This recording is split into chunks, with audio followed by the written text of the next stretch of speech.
Hello ladies and gentlemen, and welcome to episode 15 of KSP Career Mode. Today, instead of building an SSDO, we're going to build its predecessor on a suborbital plane. It's going to hop to the next continent, gather some scientific data, and then hop right back.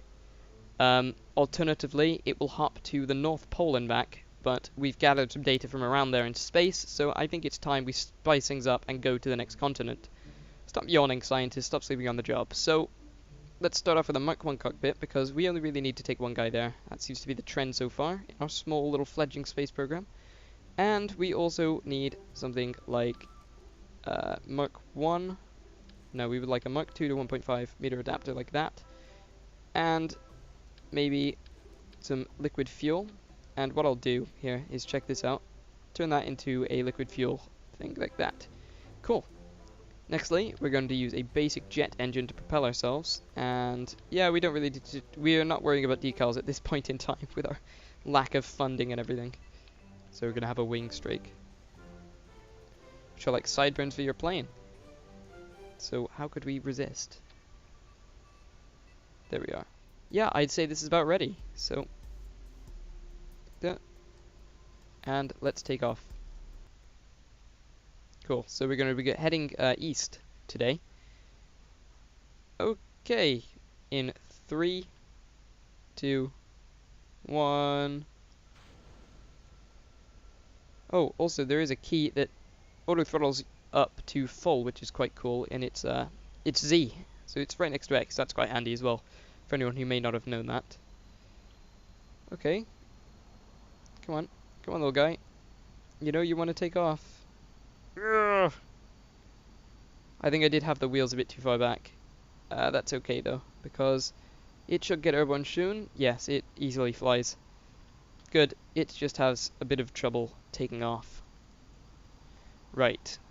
So, let's do this. This is going to be the longest flight yet by any plane, and it'll set up our techniques for getting an SSDO into space. Yeah.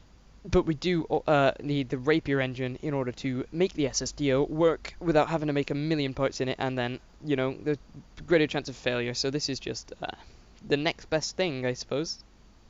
And we're going to get this up to about 10 kilometers before flattening out our trajectory. And getting up to 65. Let's have a look at this. How far we've gone.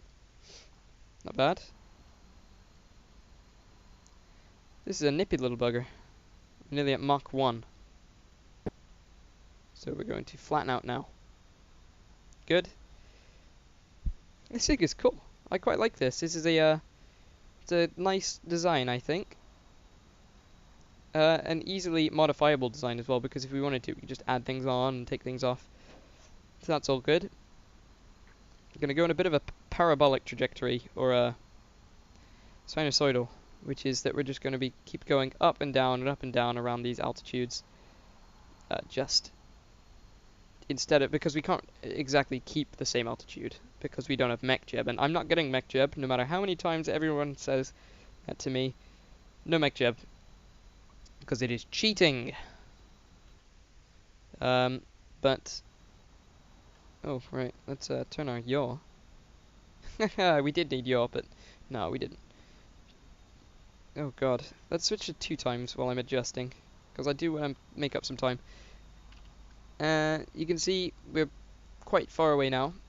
Now this is a good trajectory, I think, because if you can see, it's going to automatically adjust itself to certain altitudes. So you see we've pulled up again, and hopefully what it'll do is drop again after a certain altitude, but if not, we can just adjust. We can even adjust our throttle to make sure that we keep going up and down. So if I were to do this, we begin to lose lift like so. It is flattening out now. And ta-da! It's actually pretty flat. Oh, no. Nope, the plane is too clever and too determined. Wow, we are doing great on fuel as well. We're nearly over to the other continent, so we're over halfway, definitely. Voice crack. Wow. Yeah, this will easily make it. We've got good old Jebediah. Oh, damn it. Jebediah Kerman has smuggled his way into yet another conundrum, because if this guy can't get back, then Jebediah, why would you do this? You're meant to be an item of propaganda now. We've been over this. You're just a propaganda item to scare the other nations. Jeez. He doesn't seem to get this whole concept. But, hey, you know, you gotta let him fly, I guess. It's Jeb Kerman. Wow, we can't even see our home anymore. So, we can't see much land, but I can see just the tip of the, I think, the Vietnam-shaped thing over there. I think, oh, yeah, we can see a shore. Land ho! And such. It's quite cool. Just getting into the cockpit. We are going really quick now. Aha, here we are. And 400 meters per second. Wow. Yeah. And we've begin a descent. A very gradual descent, granted, but a descent nonetheless. And we should be hitting land, you know, soon. Right, so this whole thing is 16 minutes of 4 times, so not bad. I do realize that Kerbin is quite small compared to the Earth, but still, that's not bad at all. Then again, 400 meters per second is about 800 miles an hour, so it's above Mach 1. So we've been flying supersonic for a little while by skipping into the upper atmosphere. And we're going to throttle down a slight bit and find a suitable landing spot. I think I can see one amidst the ridges and folds, which do look amazing, by the way. Wow, that does look cool. So, well, this is balanced. You can see there the engine. That is a sign of a balanced craft, and a very sick pilot who's just had to endure that. Sorry, Jeb. Okay, so here we are. It's got no problem in the air. It's just so if you're wondering why I'm throwing off the throttle, it's not that it can't take off, or it's not that it will stall or fall at a very low, at slower speeds. It's just that the wheel bay was making it a bit awkward to take off. Landing should be fine though, because it's so stable. But yeah, it should be fine to fly at low speeds. It's just not very good at taking off. So that might be interesting again. Try and stave off some velocity just by slaloming here. And the landing site is this smooth kind of hill to the left of the plane. So let's make it over this pond. That could be a lake for all we know. I don't know how big things are from up here. And it's a really weird sunset lighting. Turn our lights on. Okay, we're at 2 kilometers. Beginning our final descent. Okay. Slicing into the air like a bread knife into bread. Yeah, very messily, causing many crumbs, yes. Okay. This should be a nice smooth patch. Let's hope the light doesn't deceive us. I think it is quite good that we landed it this time, because it does show all of the, it exaggerates every single fold. So that's quite useful. Okay, we can see our lights into the ground now. And getting a good screenshot there. Possibly for a thumbnail. Okay. Yeah, you see this should be fine for landing. Just really got to be careful about this engine at the back, but we should be fine, because we'd have to be at some strange angle to blow that up. Flaring up. Yay, here we go. And that was a pretty quick landing. Huzzah! Let's get these valuable surface samples, shall we? And also plant a flag. This is the furthest a Kerbol has ever gone in the atmosphere. Yes, yes, they have been to space, yes. It's the furthest anyone's gone on Kerbin, let's say.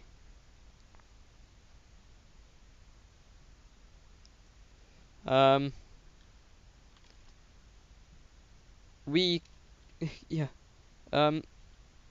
Empty lot for sale.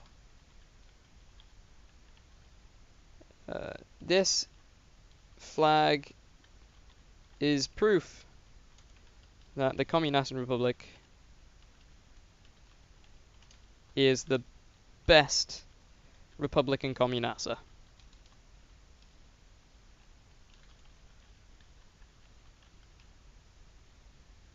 There we go. And now let's take a surface sample, keep data, and let's do an EVA report. Kerbon's grasslands, cool. Keep data. Now let's get back inside here. Whoa, yes. We've done it.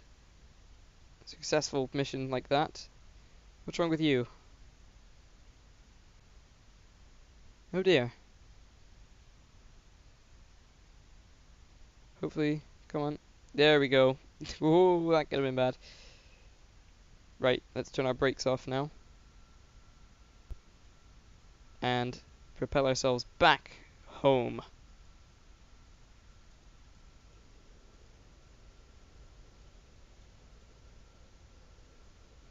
There we are. Doing this turn, and we can even use this hill as a kind of buffer up. So, oh, there we go. Off the ground. And let's begin our way home. This will probably be sped up quite a bit, so you can get a good view of what's going on, and you can see the sun actually rise here. This will be cool to watch. Dun, dun, dun, dun, dun, dun, dun. And what we're going to use the sun for, I guess, I've just realized, boom, is that we can use it to navigate, because if we point straight at the sun like this, we know we'll be going west. Flying into the sunset.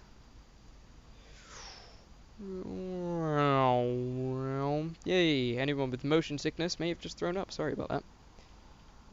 And get ready for the time warp. Boop.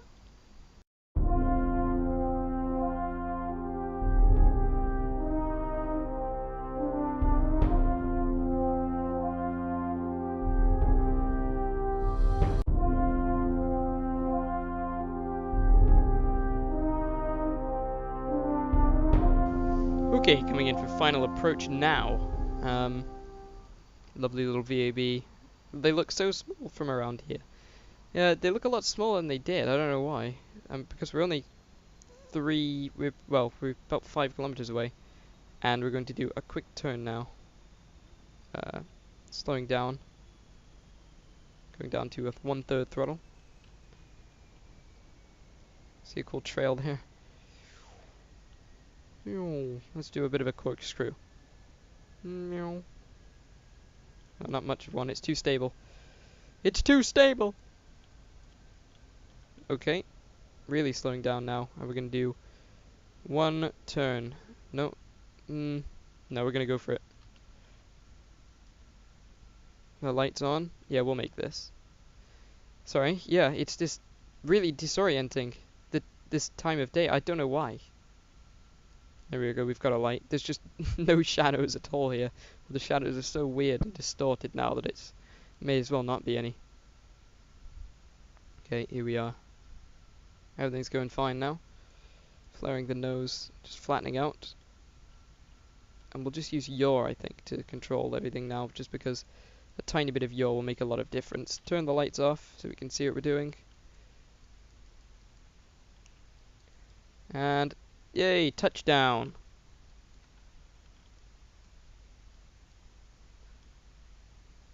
Come on, make it. Make it. Oh, that was so close. I was trying to make the turn. I would say that made it. So let's go and drive it back up to the VAB. Here we are. Back home. Just because we can. There we are. Make it through like that. Ta-da! Okay, so this has been episode 15 of KSP Career Mode. I hope you've enjoyed it like I have, and we've got some good science. Let's see how much science, actually. We got 11.4 science. Cool. And we got 12,000 funds back from our craft. 98% value. And Jebediah Kerman. So, yeah, this has been episode 15 of KSP Career Mode. I hope you've enjoyed it. Have fun in space, guys. Bye!